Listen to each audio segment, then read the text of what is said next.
꾸준히 저축하기 위해 가장 먼저 해야 할 일이 있습니다. 바로 저축 목표를 구체적으로 설정하는 것입니다. 저축 금액과 기간은 물론 매월 또는 매일 얼마만큼의 돈을 모아야 하는지를 정하는 데서부터 출발해야 한다는 얘기입니다. 사회에 진출한 후 결혼하고 나서 아들, 딸이 태어나면 살 수 있는 집을 마련해야 하고 자녀의 교육비를 준비하는 것처럼 인생을 살다 보면 짧은 기간 안에 모을 수 없는 큰 금액의 자금이 필요하게 됩니다. 따라서 인생 계획과 함께 이에 필요한 자금 계획을 확인하는 것은 어떤 저축 상품을 선택해야 하는가와도 연결되는 매우 중요한 과정인 것입니다. 둘째로 저축을 계속 실천해 나가기 위해서 소비 습관을 점검하고 이를 개선하는 노력이 필요합니다. 수입을 늘리는 것은 마음대로 되지 않죠. 특히 월급을 받으며 생활하는 대다수의 일반인이라면 더더욱 어려울 수밖에 없습니다. 그러므로 저축액을 지속적으로 확보하기 위해서는 지출을 조절할 수밖에 없는 것입니다. 한마디로 저축은 절약이라는 작은 습관에서부터 시작한다는 얘기입니다. 그렇지만 우리의 생활은 어떻습니까? 그야말로 소비의 연속이라고 해도 과언이 아니죠. 사실 우리 국민들은 남의 시선을 의식하는 경향이 강한 편입니다. 그런데 거기에 더해 하루가 다르게 발전해온 수많은 마케팅 기법과 광고 등이 사람들의 소비 욕구를 더욱 자극하고 있는 게 현실입니다. 그뿐인가요? 이런 상황에 당장 수중에 돈이 없어도 쉽게 물건을 살 수 있는 신용카드까지 있다 보니 소비 욕구가 실제 소비로 이어지기는 예전보다 훨씬 더 쉬워졌습니다. 광고를 보질 말아야 돼요. 광고를. 이게 뭐 광고가 워낙 잘 만들다 보니 사실 뭐 광고만 보고 있으면 소비 욕구가 막 치솟거든요. 이걸 막는 게 정말 어렵죠. 아예 광고를 안 보는 게 좋은데 가장 멋진 광고는 또 TV에 엄청 나오잖아요. 그러니까 뭐 TV를 좀 덜 보는 게 소비 억제에 좀 도움이 되지 않을까 싶어요. 아니, TV뿐만 아니라 인터넷 광고도 엄청 많잖아요. 그럼 인터넷도 좀 안 하는 게 농담이에요, 농담. 네, 그럼 충전스쿨도 못 보시겠네요. 농담이라니까요.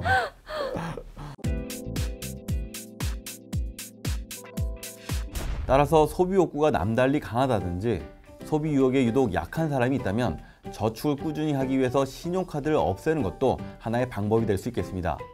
만약 현실적으로 신용카드를 없애는 게 너무 힘들다면 예금 잔액 범위 내에서만 이용할 수 있는 체크카드로 바꾸어 사용하는 것도 좋습니다.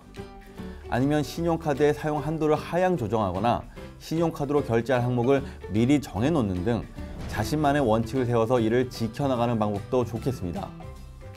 셋째로 장기간에 걸쳐 꾸준히 저축하기 위해서는 중간중간에 돈이 불어나는 재미를 실제로 맛보는 것도 중요합니다. 맛을 봐야 재미를 알지 않겠습니까? 물론 처음부터 이를 기대할 수는 없겠죠. 그렇지만 일단 어느 정도의 목돈, 즉 종잣돈이 만들어지면 돈이 불어나는 데 가속도가 붙어 돈 모으는 재미를 솔솔 느낄 수 있게 될 것입니다. 마지막으로 종잣돈을 만들기까지는 무엇보다 안전한 방법을 선택하는 것이 좋은데요. 이런 금융상품으로는 뭐니 해도 매달 일정 금액을 저축하는 정기적금이 바람직하다고 할 수 있겠습니다. 물론 요즘은 저금리 시대라서 이자가 보잘것은 없습니다. 그러나 정기적금은 안정성이 매우 높고 또한 만기에 탈 수 있는 금액을 미리 알 수 있기 때문에 목표를 정확하고 뚜렷하게 정할 수 있는 장점을 갖고 있습니다. 또한 사람에 따라서 다를 수 있겠습니다만 돈이 있으면 더 넣고 없으면 덜 넣는 자유적립식 적금보다는 정해진 금액을 계속 입금하는 정액식 적금이 효과적일 수 있습니다. 그리고 입금일을 잊어버려 저축을 못하는 일이 생기지 않도록 자동 납부를 신청하는 것도 저축을 꾸준히 할 수 있게 해주는 좋은 방법의 하나라고 할 수 있겠습니다. 이 적금이라는 건 일찍 맛보면 맛볼수록 좀 좋아요. 저도 마찬가지였지만 제 아내를 보니까 이게 확 느껴지더라고요.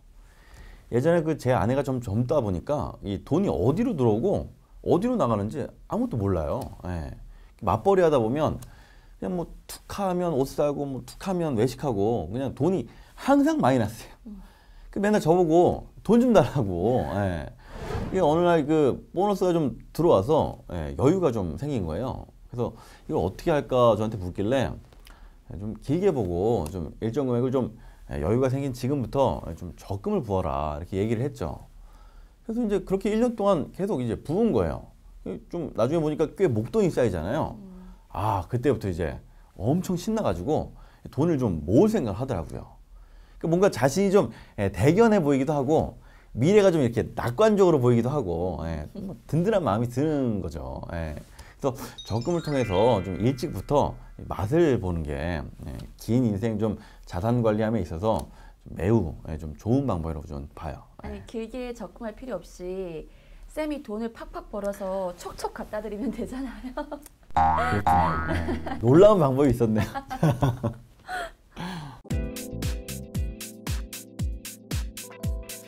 저축은 삶의 자세에도 큰 영향을 미친다고 볼 수 있습니다. 저축 액수의 크기와 상관없이 그 저축 행위만으로도 삶에 커다란 자신감을 제공해주기 때문입니다. 저축이 어렵고 고단한 이 세상에서 자신과 가족의 미래를 지켜줄 든든한 버팀목이 될 것이라 믿는 거죠. 다시 말해 저축 습관은 미래에 대한 희망을 심어줄 뿐만 아니라 삶의 자세에 있어서도 훨씬 능동적이고 적극적이면서 긍정적인 방향으로 변화시켜주는 아주 강력한 힘을 가지고 있는 것입니다. 그러한 의미에서 어려운 형편에서도 훌륭한 저축 실적을 보여 국가로부터 상을 받는 저축의 날 수상자들은 저축의 위력을 몸소 증명한 장본인들입니다. 대부분 가난하고 배움도 부족했지만 성실하게 일했고 거의 매일 은행을 찾아가서 그날 벌어들인 수입을 저축하는 습관을 몸에 익혔습니다. 이들은 이러한 습관을 생활 기반이 어느 정도 잡힌 이후까지도 계속해서 남들이 부러워하는 경제적 성공을 이루었습니다. 서양 속담에도 매일 1센트씩 저축하는 사람은 부자가 되고 1센트씩 빌리는 사람은 거지가 된다는 말이 있죠. 결국 꾸준한 저축은 행복을 가져다주는 좋은 습관이며 동시에 행복한 미래를 위한 첫걸음이라 말할 수 있겠습니다.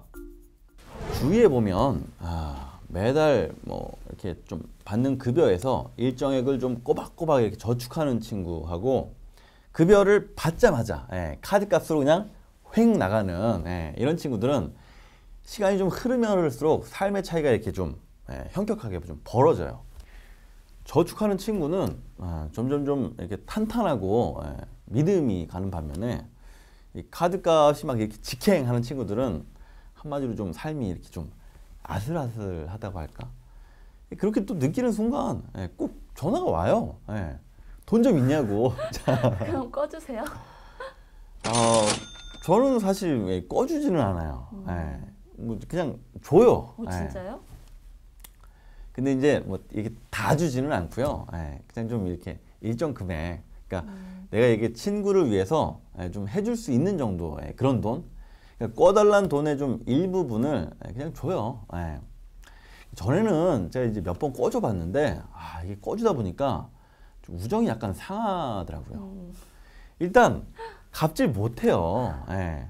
사실 갚기 쉽다면 저한테 돈을 꾸겠어요. 은행 갔겠죠. 그죠?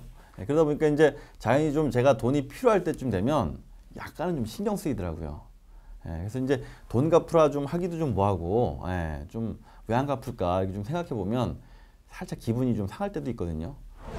그래서 저는 이게 좀 아니다 싶어가지고 좀 언젠가부터 이제 그냥 어렵다고 돈 좀 꺼달라고 하면 그때 상황에 맞춰서 좀 그냥 친구야 미안하다 그 정도 좀 꺼줄 돈은 없고 요거는 좀 별거 아니니까 일단 급한 대로 좀 써라 하면서 그냥 줘요. 그러고 나니까 좀 마음이 좀 편하더라고요. 그러니까 받을 생각 없이 그냥 주니까 신경도 좀 안 쓰이고 친구도 뭐 갚지 못해서 뭐 미안해하지도 않고 뭐 그렇다고 뭐 전화 연락 끊고 뭐 이러지도 않아요. 저도 좀 그냥 주세요. 왜 이러세요?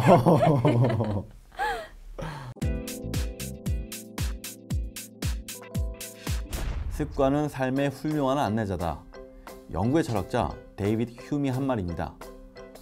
잘못된 소비 습관은 우리를 어디로 안내할까요? 잘된 저축 습관은 여러분을 원하는 곳으로 안내해 줄 수 있지 않을까요? 돈에 얽매이지 않고 돈을 바로잡는 삶, 충전스쿨의 양보석이었습니다. 감사합니다.